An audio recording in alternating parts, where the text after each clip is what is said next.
Hey everybody, it's about 4:21. You know, I thought I'd you can see the title down below. I want to give my thoughts primarily on this year's Hall of Fame class of the the Hall of Fame class of the WWE this year. And it looks very impressive. I mean, some people like the Off the Rope show have said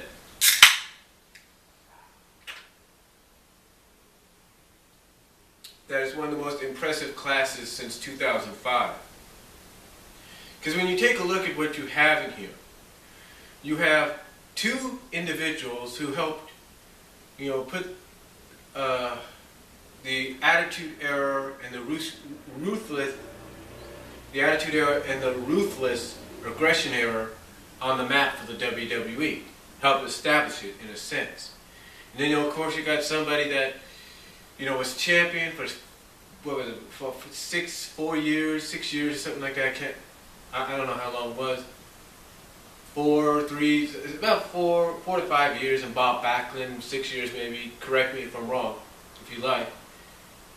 And then, of course, you got your latest inductee, perhaps the longest reigning world champion, or longest reigning WWE champion of all time, in Bruno Sammartino. And this is kind of a good blend, because right now you have, like I say, two that help establish and put the attitude and the ruthless aggression eras of the WWE, help establish those eras and put them on the map in Mick Foley and Trish Stratus. And of course you have two old school guys that definitely helped put the WWE on the map with just being the pure wrestlers, being who they were. I mean, Bob Backlund, for goodness sakes, was champion for, again, like I said, for about a couple of years if you will, and he came back. He came back almost after, 10, 11, 12 something years? He came back, and then even though it took him going insane, if you will, doing his Mr. Bob Backlund gimmick, his routine,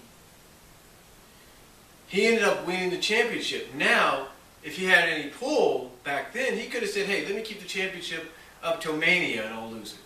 No, he decided, hey, I'll win the championship in Survivor Series. Then the following week, you let me have a reign for, I don't know, about a week or so. I guess this was when they were still doing the Thanksgiving Eve stuff. So I think he was like, give me a couple of days to reign as champion, and I'll drop it to Kevin Nash when Kevin Nash was being Diesel at Madison Square Garden, so you could talk about something on Raw in 8 seconds. You see, he didn't have to do that, but he did.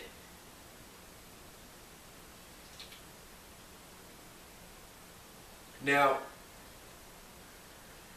he is more than worthy of going in because of what he had done. I mean, for goodness sake, he's the one that brought back Hulk. He's the one that when you look back at the classic, I think you look at one of the Hulk Hogan DVD sets, he's the one, storyline-wise, that brought Hogan back to the WWE. So that was pretty cool. Back in the early 80s, that was pretty cool to know that. Now, as far as Bruno Sammartino goes, this is to me, an induction that's long overdue. I mean, here's a guy that gave so much to the sport, that gave so much to WWE when it was the WWF, and even afterwards, gave so much to the sport that it's been long, and when it comes to the WWE, it's long overdue. But of course we understand why he never wanted it.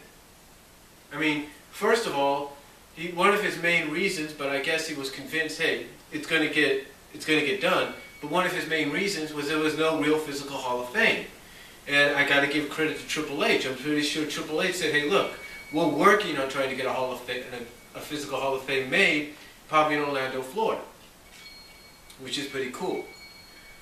Now, according to a report, he talked to one of the local news stations in Pittsburgh and said that the WWE did what it needed to do to get him there. Basically did what he was hoping they would do, to get him to be convinced to change his mind. So I'm glad finally he's going to allow himself to go in. And I have to agree with everybody. What better place for him to go in to the WWE Hall of Fame than Madison Square Garden, which he, along with Bob Backlund, put on the map.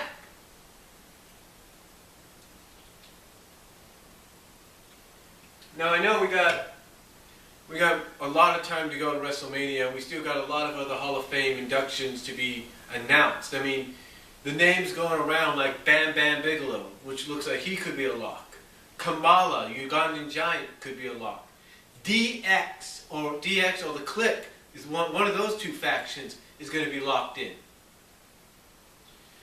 I mean, just think of that. I mean, you add in Bam Bam or Kamala, you add in Bam Bam and possibly Kamala at the same time, if not just one of them, or choosing one of them, and then you add in either the Click or DX going in, and it's like, holy smokes.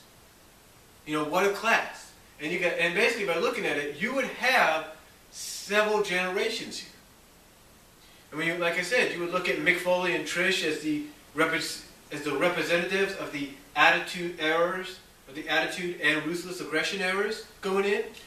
You would look at Bruno and Bob Backlund as the old school era, WWF eras going in. You would have, and then you got the possibility of Bam Bam or Kamala, who, you know, basically you're looking at the Federation era there, the Federation and New Generation eras being represented there, and then possibly DX or the Click going in, which represents, you know, the Attitude era as a whole, if not represents the entire wrestling era of the entire 90s era of wrestling. I mean, what more can you ask for in a Hall of Fame class? You know what I'm saying? I mean, to me, it's like, what more can you ask for? And who knows who else might get inducted besides them? I mean, we know we got a celebrity wing that has to be filled, right? So who knows what celebrity might go in? But again, right now, so far, with Mick Foley, Trish, Backlund, San Martino, and with the possibilities of Bigelow, Kamala, DX, or the Click, and who knows who else, what better class do you have going in? Especially in Madison Square Garden. I mean, I know people might say, as far as possibly DX or the Click, you're looking at probably the Click go in because of the infamous MSG deal. You know, that infamous situation. And that might be the more suited group to go in because of that infamous MSG incident, you know, on Kevin Nash's and Scott Hall's last night in the WWF. So that might work in their favor to put the Click in before DX. But again, who knows who else might go in this year, besides the ones that have already been confirmed and announced, to those that are being rumored. So who knows what's going to happen. But to me, I think this is a very impressive class going in. You know, I am looking towards WrestleMania. I'm looking forward to it. I'm also looking forward to this Hall of Fame class. And you know what? You know, I look at those in New York and I say to you people, you're going to be so lucky to be at Madison Square Garden when this happens, because you're going to get, like I said, generations, countless generations, WWE, WWF generation. I mean, basically, you got like 3 or 4 generations possibly being represented at the Hall of Fame with these inductees. I mean, you have the WWF generations, you have the WWF, WWF generations, and the WWF, WWE generations. I mean, what more can you ask for? To me, it's probably the best class since 2005. And you take a look at 2005 and you take a look at this year's, and you'll take a look at probably 2 of the best Hall of Fame classes going in to the Hall of Fame, or being inducted, have been inducted, and will be inducted into the Hall of Fame. You're looking at 2 of the best classes going, that have gone in and will go in it. So, again, who knows who else might go in, but that's just my thoughts on it. You know, I think this is a very impressive class so far. It's only going to get better. So, let me know what you guys think of this year's Hall of Fame class. Who do you think is going to go in, along who else might be inducted? Who do you think is going to be the celebrity inductee? Let me know what you guys think. Do you think it's probably the best one so far, are in the past, what, 8 years. Let me know what you guys think. Comment down below, video response if you like. I'll talk to you all later.